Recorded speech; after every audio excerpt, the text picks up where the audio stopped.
Eccoci qui questa sera, 26 marzo 2018, al Magic Vision di Casalnuovo, in compagnia di un grandissimo artista. Una nostra soddisfazione per il territorio campano e napoletano e riconosciuto anche a livello nazionale, Nando Paone. Buonasera, signor Nando, buonasera. Buonasera a tutti.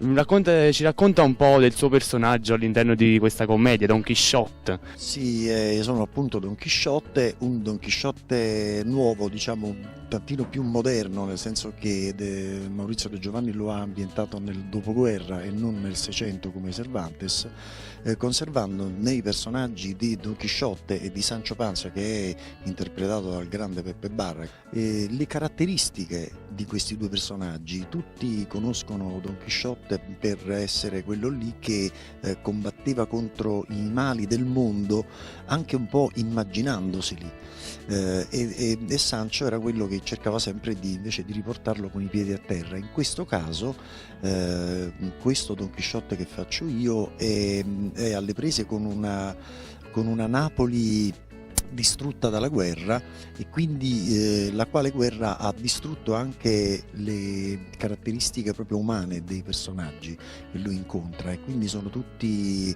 cattivi, approfittatori, insomma tutti personaggi negativi che lui attraverso il codice cavalleresco cerca di riportarli tutti sulla retta via, dando poi alla fine un messaggio molto importante che è quello della cultura. E a lei è piaciuto interpretare questo ruolo? Altrimenti non sarei qui, sicuramente, anzi è un progetto che ho cercato io, dal quale ho lavorato io insieme al regista Alessandro Maggi.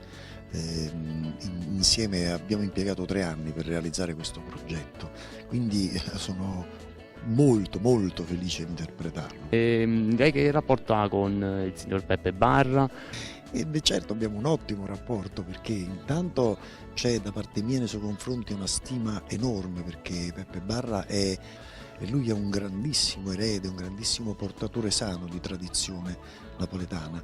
Poi tutti sanno, non sta a me dirlo, ma tutti sanno che Peppe Barra è anche una bella persona, è un uomo di teatro che ama i colleghi, gli attori, quindi è simpatico e per bene, quindi si sta molto bene anche, diciamo, al di là del palcoscenico.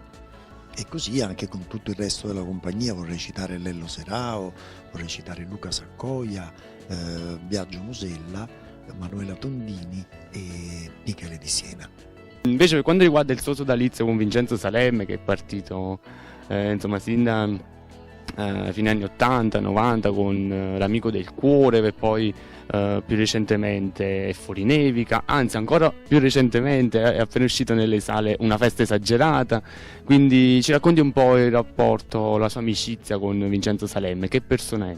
Prima ancora di essere colleghi siamo stati e siamo amici, quindi c'è qualcosa di profondo sotto. Abbiamo insieme fatto un lungo percorso durato una decina d'anni, penso più o meno 8, 9, 10 anni, nei quali siamo stati felicissimi, gioiosissimi, è stata un'esperienza meravigliosa. Poi ciascuno di noi, io, lui, anche gli altri 2 colleghi, Buccirosso e Casagrande, abbiamo anche di comune accordo preferito, insomma, prendere ciascuno la propria strada. Ma per quanto riguarda me è stato un desiderio di staccarmi e di ritornare, insomma, a percorrere una strada che fosse mia, e quindi di fare le mie scelte. Poi, come appunto hai detto tu, il rapporto sia amicale che professionale non è mai cambiato, tant'è vero che ci siamo regalati un po' di compagnia in questo film